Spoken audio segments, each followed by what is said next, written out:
네, 오늘은 계시록 4장 말씀을 한번 살펴보도록 하겠습니다.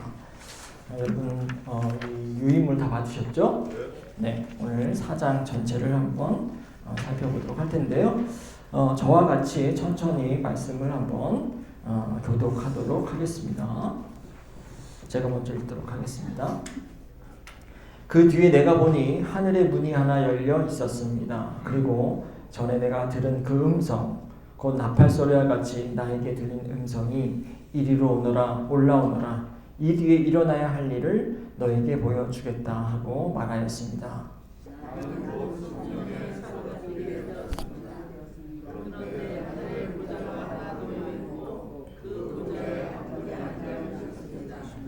거기에 앉아 계신 분은 모습이 벼곡이나 홍옥과 같았습니다. 그 보좌의 둘레에는 비치옷 같이 보이는 무지개가 있었습니다.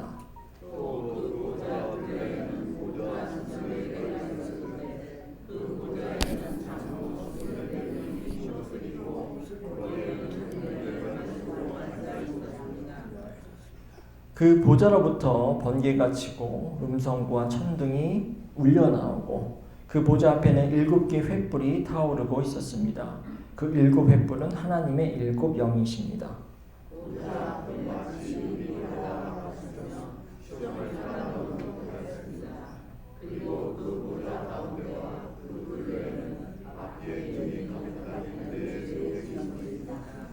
첫째 생물은 사자와 같이 생겼고 둘째 생물은 송아지와 같이 생겼고 셋째 생물은 얼굴이 사람같이 생기고 넷째 생물은 날아가는 독수리 같이 생겼습니다.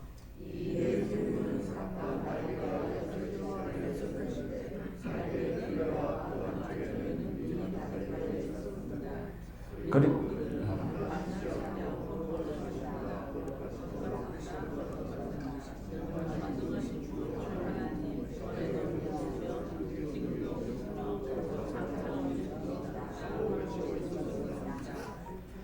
영원 무궁하도록 살아계셔서 그 보좌에 앉아 계신 분께 그 생물들이 영광과 존귀와 감사를 드리고 있을 때에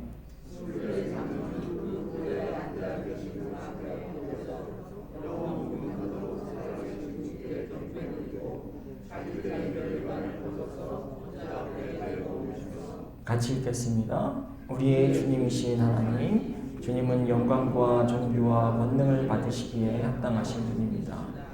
주께서 만물을 창조하셨으며 만물은 주님의 뜻을 따라 생겨났고 또 창조되었기 때문입니다. 하고 외쳤습니다. 네.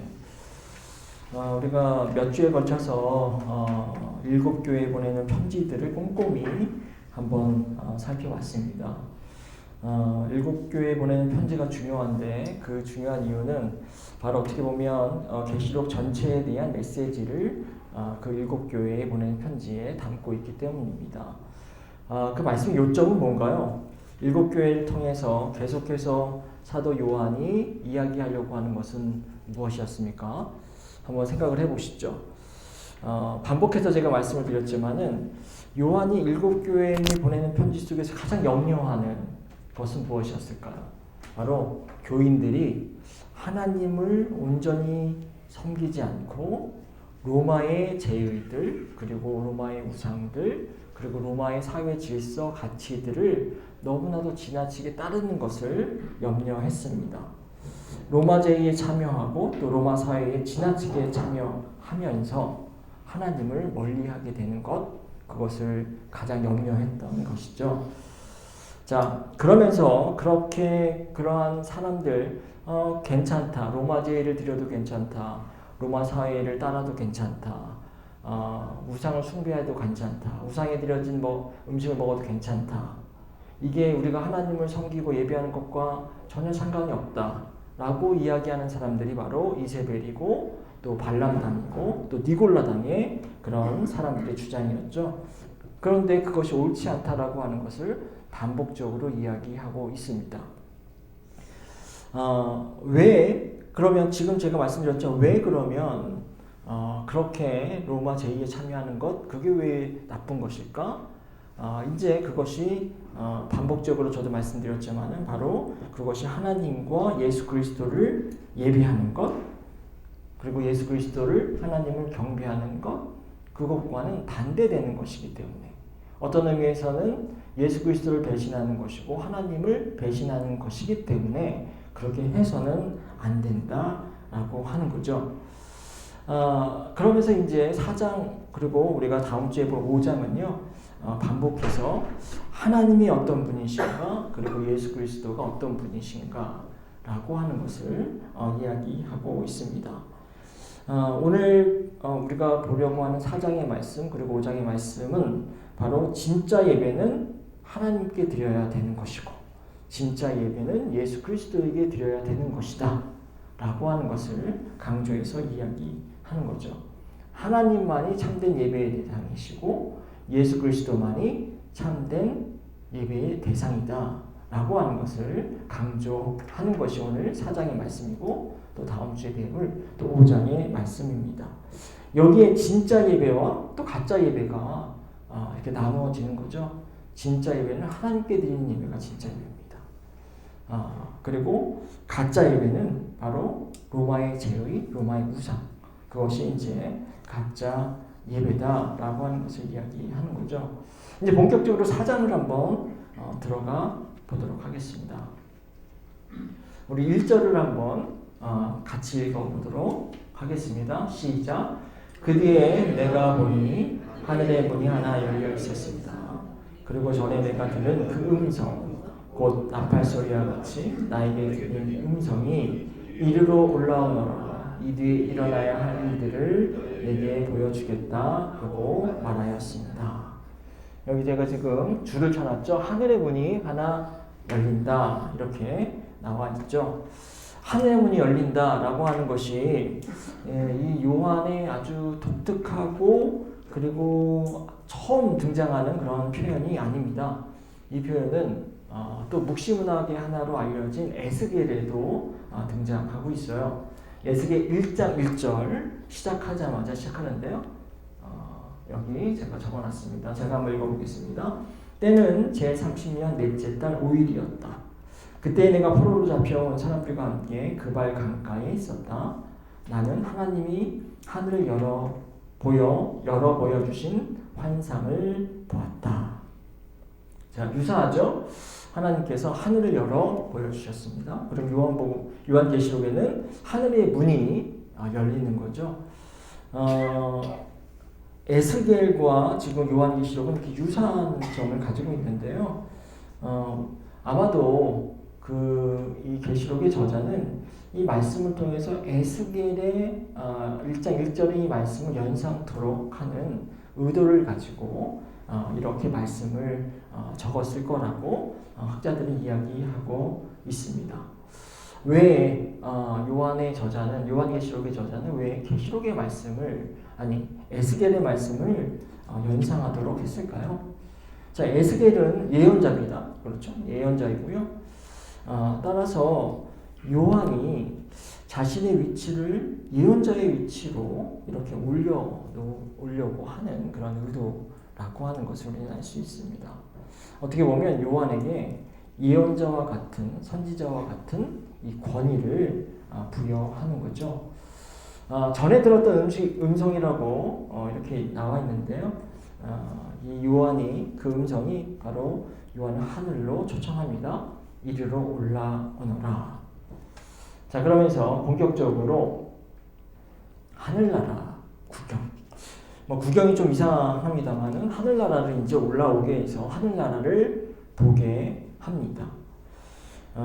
이 하늘나라를 보게 하는 것, 하늘나라를 구경하게 하는 것이 또 이 묵시문학이 가지고 있는 또 중요한 특징 가운데 하나입니다. 그리고 흔하게 나타나는 특징이죠. 그런 말씀들이 이제 고린도후서 12장에도 나타나고요. 또 에녹일서 2서에도 등장합니다. 자, 우리 2절을 한번 보겠습니다.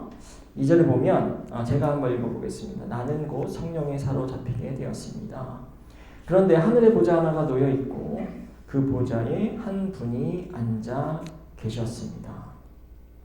자, 보좌는 보좌라고 하기도 하고 또 영어로는 throne인데요. 왕자라고 하기도 합니다. 아무나 앉을 수 있는 곳이 아니죠. 보좌 왕자는 그 세계에 가장 높은 사람이 앉을 수 있는 곳입니다. 어쨌든 요한이 하늘로 올라가서 처음에 마주한 그것은 바로 보좌에 앉아 계신 분이었습니다. 그리고 우리가 아는 것처럼 이 보좌에 앉아 계신 분은 누가 보좌에 앉아 계실 수 있을까요? 하나님. 하나님이 그 보좌에 앉아 계시죠. 하나님께서 보좌에 앉아 계신 것, 이거는요, 또 요한계시록에만 등장하는 아주 고유한 표현은 아니고요.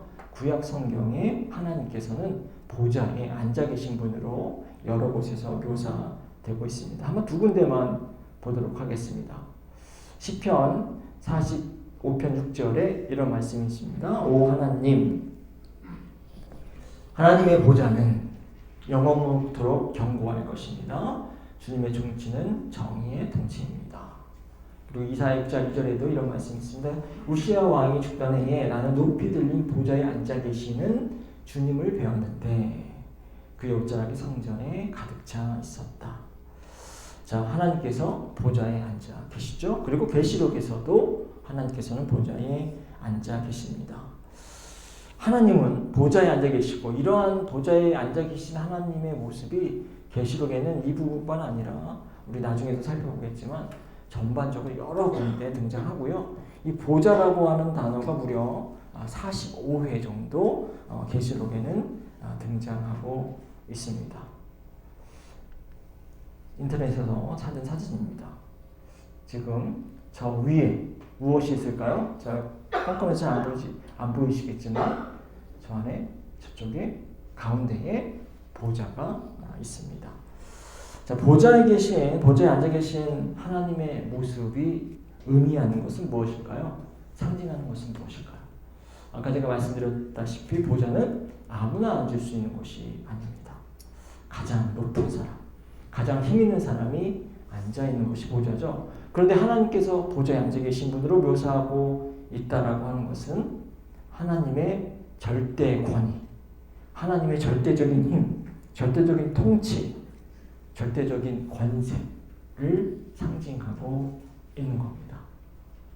그리고 제가 늘 말씀드리지만 장소, 공간이라고 하는 게 늘 힘을 보여주는 거죠. 높은 곳에, 중앙에 있다라고 하는 것이죠.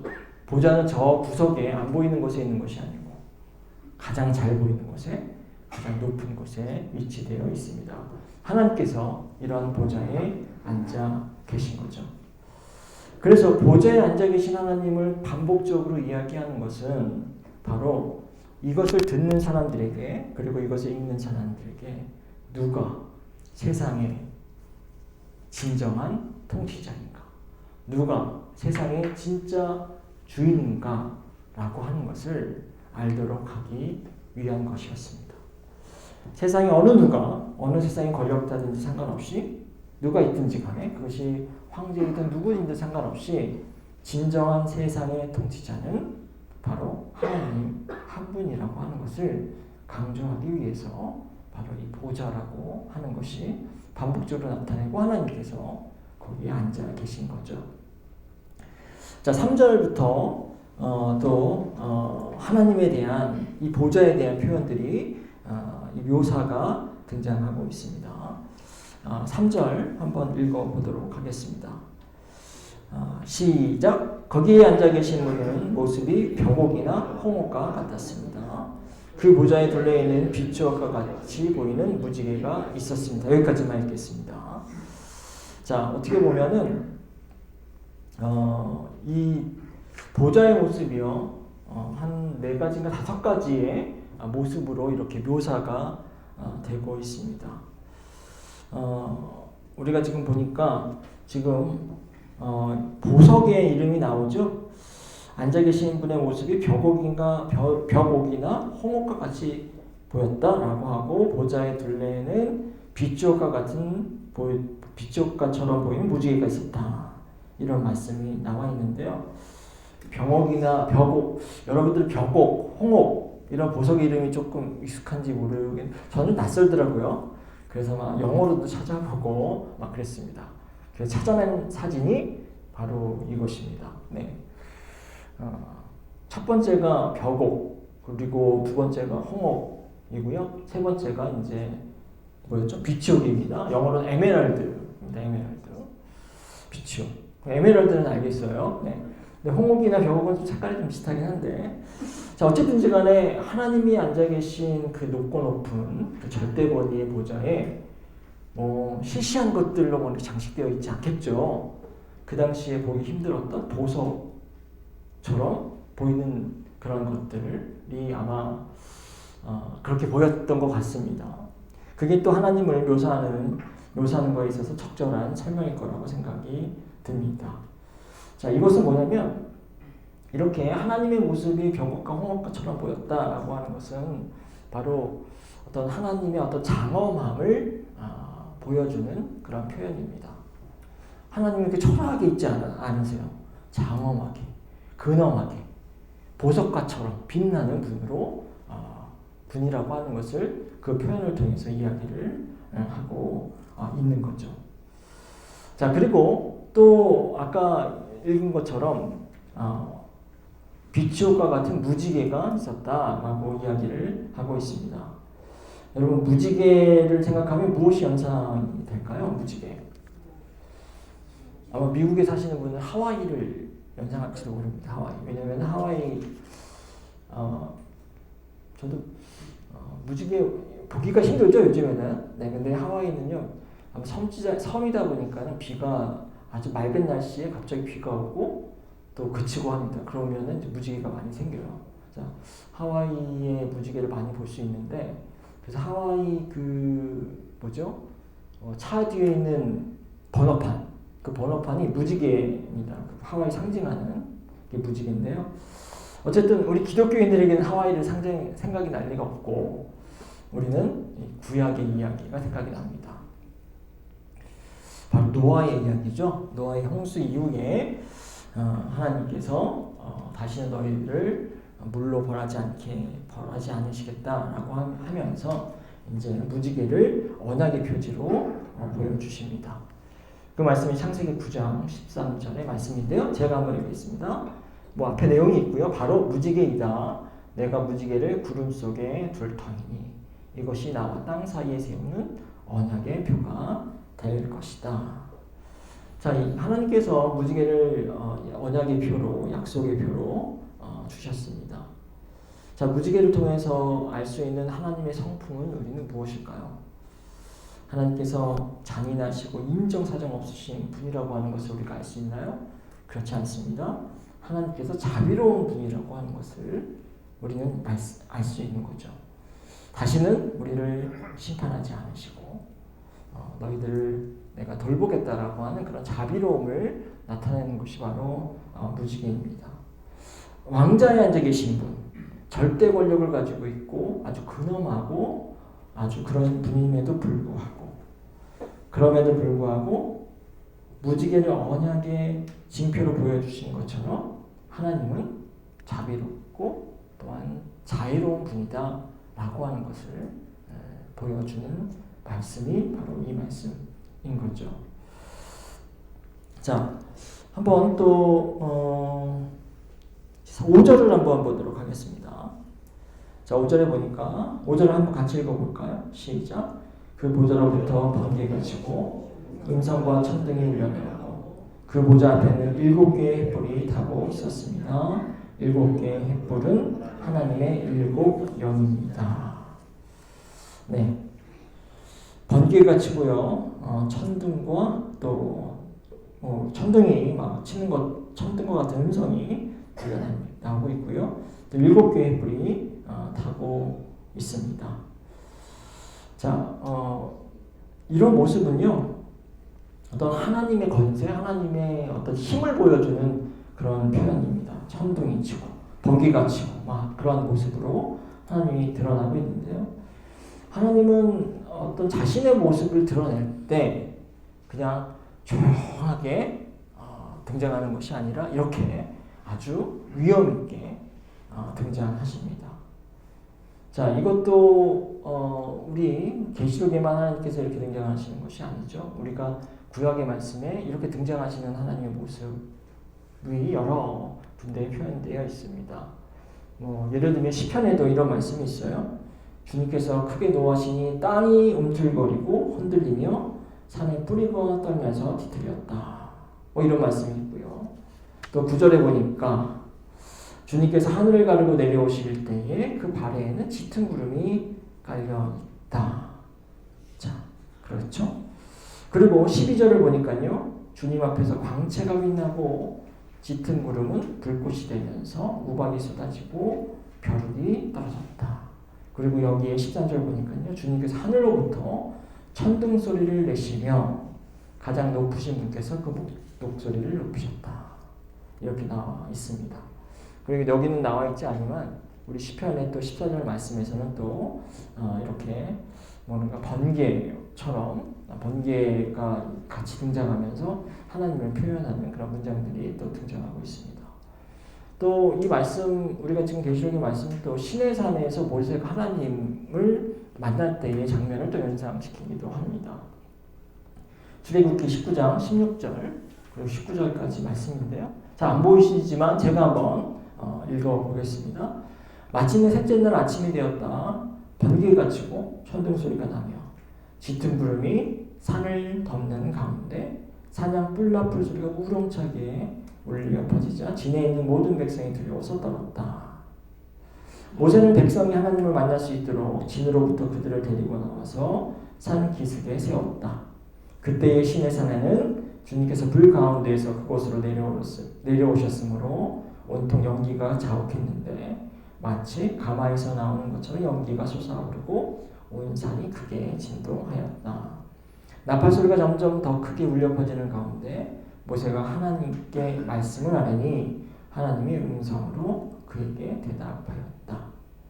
하나님은 이렇게 장엄하게 등장하고 있습니다. 하나님의 권세, 하나님의 어떤 이 현존을 보여주는 그러한 내용들이죠. 자, 우리가 그 로마의 신들에 대해서 관심 있는 분들이 있다고 한다면 로마의 신들 가운데 천둥과 번개를 연상시키는 그런 또 신이 있습니다. 그 신이 이름하여 제우스 신이죠. 우리가 아이들이 읽는 그리스 로마 신화 이런 데 보면 제우스는 이렇게 번쩍번쩍거리는 번개와 같이 등장을 하고요. 또 번개를 손에 쥐고 또 던져서 또 사람들을 심판하기도 하는 그러한 신으로 등장합니다. 신적 존재는요 하나님뿐만 아니라 이렇게 어떤 그의 신과 존재를 드러나기 위해서 천둥과 번개를 사용하는 그런 경향을 가지고 있습니다. 우리가 그래서 천둥 번개 횃불은 아닌데 제가 잘못 적었네요. 하나님의 권세와 현존을 그런 보여주는 거고요. 그리고 우리가 읽은 말씀 가운데 7개의 타오르는 그런 횃불이 등장하죠. 그 5절의 말씀입니다. 7개의 타오르는 횃불이 바로 하나님의 7영이다.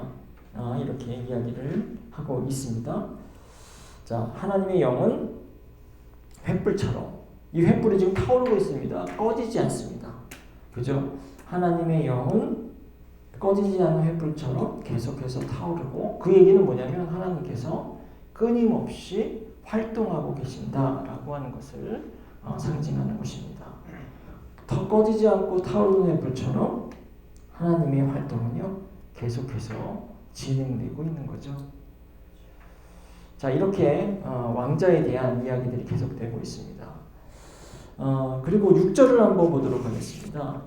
또 6절의 왕자의 모습이 보좌의 모습이 또 표현되고 있는데요.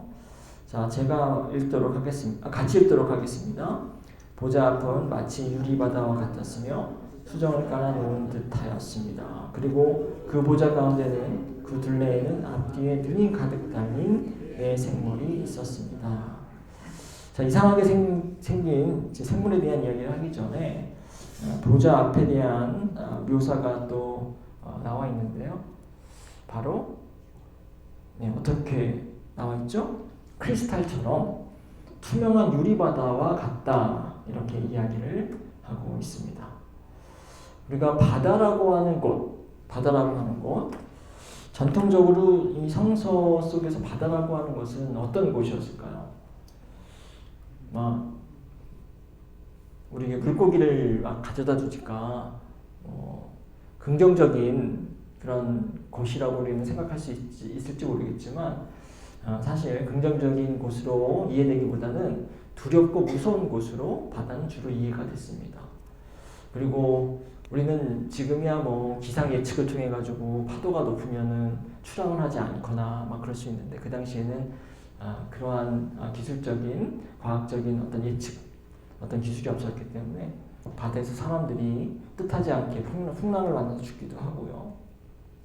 그리고 햇빛이 투과되는 바다는 사실 몇 미터 되지 않습니다. 몇 미터만 더 들어가면 아주 깜깜하죠. 그 바다라고 하는 것은 두려움의 영역이었습니다. 그 바다 밑에 무엇이 살지 무엇이 있는지조차 모르기 때문에 무서운 영역이었죠. 그래서 바다는 안전하고 평안한 곳이 아니라 예측 불가능한 곳이고 또 두렵고 또 위험한 그런 곳이었습니다.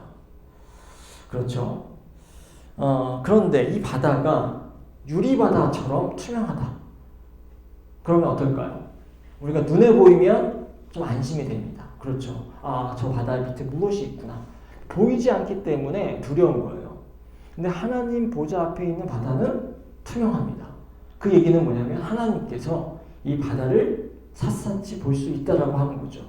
하나님은 이 무섭고 두려운 바다조차도 완벽하게 통제하시는 분이다라고 하는 분을 이야기하고 있는 겁니다. 하나님께서는 모든 것을 통제하시고 또 모든 것을 통치하시는 분이다라고 하는 거죠. 그러니까 보좌 앞을 우리가 여러 가지 표현으로 묘사를 하고 있는데요. 이것이 다 하나님의 위대함, 하나님의 힘, 하나님의 활동, 하나님의 권세를 다 부각하기 위해서 이렇게 그러한 모습들을 보여주고 있는 것입니다. 우리가 지금 읽은 말씀 가운데 그 보다의 둘레에는 누가 있었을까요? 보니까 4절에 보니까 장로가 24명이 있었고요. 그 장로들은 흰 옷을 입고 있다고 나와 있습니다. 그리고 머리는 무엇을 쓰고 있는데요? 금면류관을 쓰고 있습니다. 그러니까 흰옷은 제가 여러 번 말씀을 드렸습니다. 흰옷이라고 하는 게 하나님에 대한 어떤 신실함을 보여주기도 하고 또 정결함 그리고 순수함, 순결함을 보여주는 그런 상징이죠. 이 24명의 장로들은 하나님을 신실하게 따르고 하나님 앞에 흠없는 그런 사람들이라고 하는 사실을 보여줍니다. 그리고 그렇기 때문에 그들은 면류관을 쓸 수 있는 자격을 갖춘 사람들이죠. 그런데 이 24명의 장로가 누구인지는 사실은 정확하게는 알 수는 없습니다. 아마도 학자들은 추정하기로는 아마 12사도들 그리고 또 12명의 족장들 아브라함부터 해가지고 모세 이런 사람들이 아닐까 그렇게 추정하는 학자들도 있습니다. 또 혹은 이 12명의 장로들이 또 천사들은 아닐까 또 이렇게 추정하기도 하지만 정확히 이 사람들이 누군지는 모른다 하더라도 이 사람들은 하나님께 순결한 마음으로 신실하게 있었던 사람들이다 라고 하는 거죠. 24명의 장로들이요 이곳뿐만 아니라 또 계시록을 보면 또 여러 군데에 또 등장하게 됩니다. 이들 역할이 있어요. 이들의 역할은 그냥 하나님을 아주 참되게 경배합니다. 그렇게 경배하고 찬양하는 사람들이기 때문에 하나님 옆에 또 있을 수 있는 거죠. 6절을 한번 보도록 하겠습니다. 우리가 6절에 보면 약간 이제부터 조금 우리가 좀 상상하면 무서운 그런 내용들이 등장합니다. 앞뒤에 눈이 가득 달린 네 생물이 있었습니다. 자, 7절에 보니까요. 첫째 생물은 사자와 같이 생기고 둘째 생물은 송아지와 같이 생기고 셋째 생물은 얼굴이 사람같이 생기고 넷째 생물은 날아가는 독수리 같이 생겼습니다. 이렇게 나와 있습니다. 이 네 생명체 우리가 지금 읽은 것처럼 네 생명체가 바로 사자고 송아지고 사람이고 또 독수리처럼 보인다고 했습니다. 이거는요 어떻게 보면 세상의 모든 생명체를 상징하는 겁니다. 세상의 모든 생명체. 사자는 어떤 생명체를 대표할까요? 그러면 야생동물을 대표하는 거고요. 송아지는 사람과 가까이 있는 가축을 대표합니다. 그리고 세상에는 동물뿐만 아니라 또 사람이 있죠. 또 사람이 있고요. 또 독수리는 또 하늘을 나는 그런 생명체를 상징합니다. 이상한 것은 바다를 대표하는 생명체는 없습니다만은 그것도 이 시대에 이 요한계시록에 쓴 저자가 또 상식적으로 생각을 했겠죠. 바다 생물 물이 있어야 살 수 있는데 이제 물이 없는 곳으로 나오면 살 수 없기 때문에 아마 바다 생명체는 뺀 것이 아닌가 그렇게 생각을 합니다. 어쨌든 세상의 모든 생명체를 대표하고요. 하나님께서는 세상을 대표하는 생명체들과 함께 있는 거죠. 하나님께서 다시 말하면 이 모든 생명체를 다스리는 분이다. 통치하는 분이다. 라고 하는 것을 이야기하는 겁니다. 자, 그런데 이 생명체들이 어떤 특징을 가지고 있냐면 눈이 가득 달려있다라고 이야기하고 있습니다. 눈이 가득 달렸다. 약간 상상을 하면 약간 무섭죠. 뭐 제가 사람인데 막 눈이 여기저기 달려있다고 생각하면 상상하면 무섭지만 그것을 실제적인 어떤 것을 이야기보다도 눈이 기능이 뭡니까? 눈이 보는 겁니다. 그렇죠. 근데 보는 건데 눈이 많이 있다라고 하는 것은 많은 것을 볼 수 있다는 거죠. 그러니까 눈이 앞에도 달렸고 뒤에도 달리면 뒤에는 뒤를 보겠죠. 옆에 달리는 옆을 보겠죠. 사방을 볼 수 있다는 거잖아요. 이 생명체들이 역할이 있습니다. 이 생명체들은 많은 눈을 가지고 보좌에 앉아 계신 하나님을 지키는 겁니다. 그런 역할들을 하고 있는 거죠.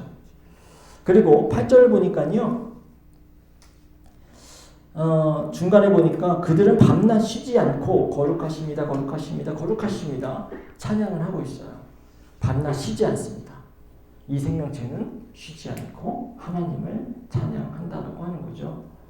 다시 말하면 세상의 생물들 그리고 세상의 생명체들은 끊임없이 쉬지 않고 하나님을 찬양해야 하는 그런 사명 가지고 있다라고 하는 것을 이 말씀을 통해서 우리는 알 수 있습니다.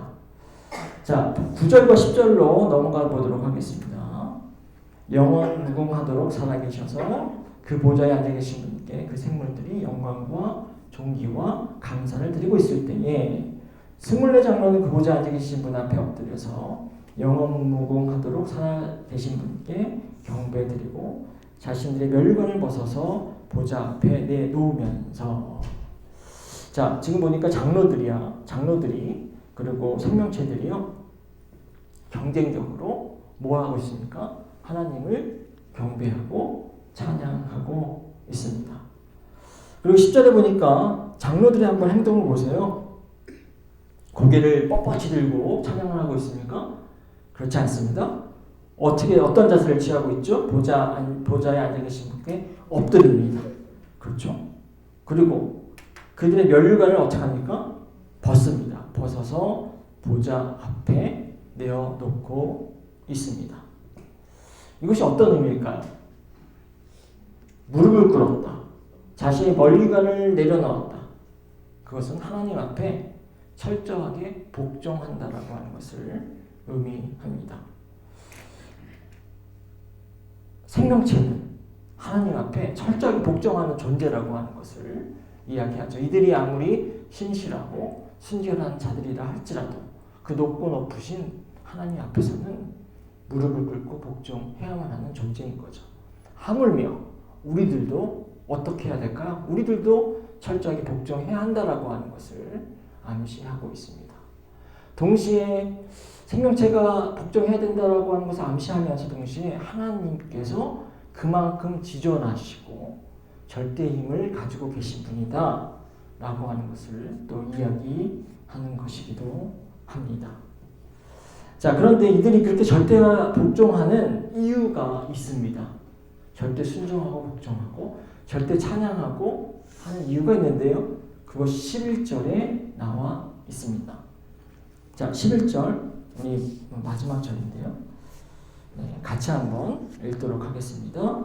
우리의 주님이신 하나님, 주님은 영광과 존귀와 권능을 받으시기에 합당하신 분입니다. 주님께서 만물을 창조하셨으며 만물은 주님의 뜻을 따라 생겨났고 또 창조되었기 때문입니다 하고 외쳤습니다. 자, 장로들이 찬양하고 복종하고 순종하는 이유는 하나님께서 영광과 존귀와 권능을 받으시기에 합당한 분이기 때문인 거죠. 그런데 또 다른 합당한 이유가 있습니다. 그것은 우리 나와 있는 것처럼 주님께서 만물을 창조하셨으며 만물은 주님의 뜻을 따라 생겨났고 또 창조되었기 때문에 이들이 하나님께 복종하고 하나님을 찬양하는 거죠. 이들의 고백 속에서 하나님은 어떤 분이십니까? 어떤 분이세요? 창조주. 그죠? 창조주라고 하는 것을 고백하고 있습니다. 창조주라고 하는 것은 우리에게 생명을 주신 분이에요. 그렇죠? 우리에게 우리를 있게 했고 우리에게 생명을 주시기 때문이죠. 그렇기 때문에 마땅히 하나님께서 우리를 다스려야 하시는 분이시고 마땅히 우리를 지배하시는 분이시고 마땅히 우리의 찬양과 경배를 받으시기 합당한 분이라고 하는 것이 바로 이 고백의 내용입니다. 그런데 우리는 그렇게 생각할 수 있습니다. 당연한 거 아닙니까? 우리는 뭐 어렸을 때부터 또 신앙생활을 할 때부터 하나님께서 우리를 창조하시고 또 하나님께서 우리의 호흡을 주시고 생명을 주신 분이라고 하는 것을 늘상 고백하니까 이 고백이 특별한 고백이 아닌 것처럼 보입니다. 근데 문제는 요한이 볼 때 소아시아의 7교회 그리고 그 시대에 사는 사람들은요 이러한 가장 기본적인 신앙 고백을 하지 않았다라고 하는 것이 문제인 거죠. 그렇기 때문에 그들에게 다시 한번 하나님이 어떤 분이신가를 계속해서 상기시키는 겁니다. 하나님께서 너희를 창조하신 분이다. 하나님이 너희에게 생명을 주신 분이다. 그렇기 때문에 하나님께서 마땅히 너희들을 다스리고 너희를 지배하시는 분이다 라고 하는 것을 이야기하는 겁니다. 전에도 이야기했지만 이 소아시아의 교회들이요 그리고 도시들이요 많은 로마의 신들을 섬기고 있었습니다. 아까 말씀드린 제우스도 그렇고요. 또 우리가 일전에도 얘기했지만 뭐 아르테미스라고 하는 신도 있었고 히레라는 신도 있었고 여러 신들이 있었고 사람들은 그 도시에서 그 신들을 숭배했습니다. 그리고 그들을 예배했죠. 그리고 그들이 바로 자신들에게 축복을 가져다주고 자신들에게 생명을 지켜주신다고 그렇게 생각을 했었습니다. 그리고 그 신들이 누구를 선택했냐? 로마의 황제를 선택했다고 믿었습니다. 그리고 그 황제를 선택해서 황제를 통해서 로마와 그 도시들을 풍요롭게 하고 축복했고 그렇기 때문에 이 황제들이 바로 세상을 지배할 수 있는 자격을 갖췄다라고 사람들은 생각을 했습니다. 자, 로마의 황제가 신들의 축복을 받았습니다. 그리고 신들의 보증을 받았습니다. 그렇기 때문에 이 황제가 모든 것을 할 수 있게 되는 거죠. 사람들에게 세금도 부과합니다. 필요하면 사람들 노동력도 착취할 수 있는 거죠. 그리고 사람들은 그것을 당연히 여겼습니다. 사람들은 그럴 수 있어요. 그런데 교회 신자들마저 동일한 입장을 갖게 되었다라고 하는 것이 문제였던 거죠. 그 당시에 교회마저 하나님만이 우리의 창조주시고 또 존귀와 영광과 또 그 영광을 받기 합당한 분이란 유일한 고백을 해야 되는데 그런 고백을 하지 않고 로마의 문화에 너무나 동화되고 로마의 제의에 빠져들고 로마 황제를 섬기는 일에 아주 열심을 내면서 그러면서 제대로 된 신앙 고백을 하지 않는다는 것이 바로 그들의 문제였고 요한은 그러한 모습을 책망하고 비난하고 있는 것입니다. 로마의 신들, 그러니까 그들이 고백하고 그들이 섬겨야 할 분들은 섬겨야 할 분은 로마의 신들이 아니라고 하는 겁니다. 로마의 황제가 아니라고 하는 거죠. 하나님만이 세상을 지배하고 지존하신 창조주라고 하는 것을 고백하는 겁니다. 자, 11절에 보면 여기 중요한 어구가 하나 나와요. 저기 보면 시작 어떻게 나오냐면 시작에 보면 우리의 주님이신 하나님이라는 표현이 등장하고 있습니다. 우리의 주님이신 하나님. Our Lord, our God. 자, 우리는 우리의 주님이신 하나님 너무 평범한 그런 호칭이죠. 그러나 여러분 자료에도 나와 있지만 그 당시에 주님이신 하나님이라고 하는 호칭을 듣는 사람이 또 있었습니다. 그게 바로 로마의 황제입니다. 대표적으로 도미티안 황제, 아마 계시록이 쓰여진 당시의 그 시대에 황제라고 추정되는 황제인데요. 이 주님이신 하나님이라고 우리 주 하나님 이런 표현이 이 도미티안 황제에게 쓰여졌던 대표적인 호칭이었습니다. 그리고 그 뒤 자료에 보면 제가 이렇게 나와 있는 이 스웨토니우스나 또 여기 카시우스라고 하는 로마의 역사가들이에요. 이들이 쓴 기록에 보면 그렇게 나와 있습니다. 여기 한글 영어로는 자 상관하지 마시고 어디에 나와 있냐면 저 끝에 보면 중간에 끝에 보면은 그날 축제의 날에 원형 극장에 있는 사람들이 우리 주와 여주인에게 행운이 있기를 외치는 것을 들으며 기뻐했다. Our Lord라고 하는 거죠. 우리 주. 누구에게? 지금 황제에게 우리 주님이라고 이야기를 하고 있는 거예요. 그리고 지금 도미티안 황제가 그러한 외침을 듣고 좋아하는 장면이 이 안에 나와 있습니다. 디오카시우스도 똑같은 비슷한 이야기를 하고 있어요. 자, 거기에 이렇게 나와 있습니다. 그는 신으로, 그 기록입니다. 그는 심지어 신으로 여기기를 고집했고 주님과 신으로 불리는 것에 큰 자부심을 가졌기 때문입니다. 이러한 호칭은 연세뿐만 아니라 문서에서도 사용되었습니다. 하나님이라고 나와 있진 않죠. 그러나 헬라어는 떼오스입니다. 떼오스인데요. 떼오스가 대문자로 쓰이면 하나님이고 소문자로 쓰이면 신인 거예요. 그러니까 이 지금 도미티안 황제가 주님, 하나님으로 불려졌다라고 하는 거죠.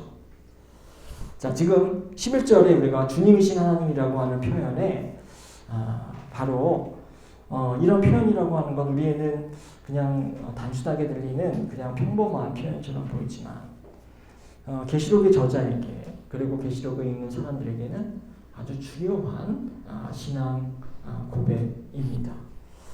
누가 진짜 주님이고 하나님이신가? 라고 독자들에게 그리고 청자들에게 묻는 거죠. 로마가, 황제가 진짜 주님이고 진짜 하나님인가? 아니라고 하는 겁니다. 영광과 존귀와 권능을 받기에 합당하신 분은 바로 창조주 하나님 한 분이시다 라고 하는 것을 이야기하는 겁니다. 그렇기 때문에 하나님이 아닌 다른 것에 경배하는 예배는 모두 다 가짜 예배라고 하는 겁니다. 하나님이 아닌 다른 것에 찬양하는 것은 다 가짜 찬양이라고 하는 거죠. 그들은 찬양받기에 합당한 사람들이 아닙니다. 자, 오늘 이런 말씀이 이 안에 담겨져 있습니다. 자, 우리에게 주는 메시지가 또 있죠. 물론 이 말씀이 1세기에 소아시아의 교회에 보낸 편지이기도 하지만 이 말씀은 동일하게 우리에게도 동일한 울림을 주고 있어요. 사장은 계속해서요 강조하고 있는 것은 하나님의 주권, 하나님의 통치, 하나님의 권능, 하나님만 유일한 창조주이라고 하는 것을 이야기하고 있습니다. 그렇기 때문에 하나님만이 예배받기에 합당하신 분이라고 하는 거죠. 하나님만이 우리의 참된 주님이라고 하는 것을 이야기하고 있습니다. 이 메시지는요 우리에게도 동일하게 중요한 메시지를 줍니다. 우리는 하나님을 믿지만 어쩌면 우리 삶 속에서도 하나님의 중심에 있지 않고 하나님이 점점 떠나는 그러한 삶을 살고 있습니다. 교회가, 사회가 하나님이 아니라 다른 것을 예배하고 다른 것을 섬기고 다른 가치를 더 중요시 여기는 그런 시대를 살고 있죠.